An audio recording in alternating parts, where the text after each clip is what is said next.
shabeellaha dhexe sidaa la socoteen bawiigan waxaa ka socday isbuucan waxaa ka socday howlgallo ay wadaan ciidanka xoogga dalka Soomaaliyeed iyo ciidamada maamulka Hirshabeelle.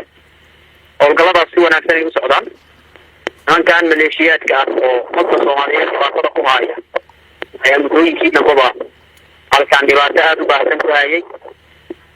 ciidanka xoogga dalka Soomaaliyeed iyo ciidamada kale ee huwanta ay kaashanayaanna nimankaas ayay maxay sheegeen bacsigooda iyo xaqiijinta amniga deegaanadan aad ugu howlan yihiin si wanaagsan inuu socdo.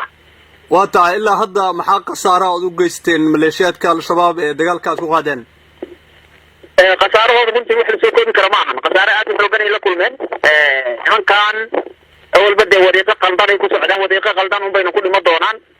marka dhibaato runtii aad u culus la gaarsiiyey.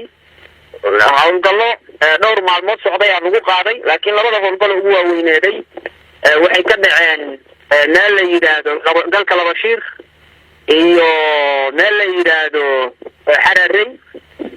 labada howlgal runtii waxay kala kulmeen jab aad u weyn, waxaana uga dhintay maleeshiyaad kor u dhaafaya kontomeeyo. agab kalena waa looga qaatay oo ciidan aniga midkooda hogaaminayo midkooda hoosaba nooba kala duwan magacay doonaan ha lahaadaano waa argagixisada ummadaan ay dhibaato ku hayaan.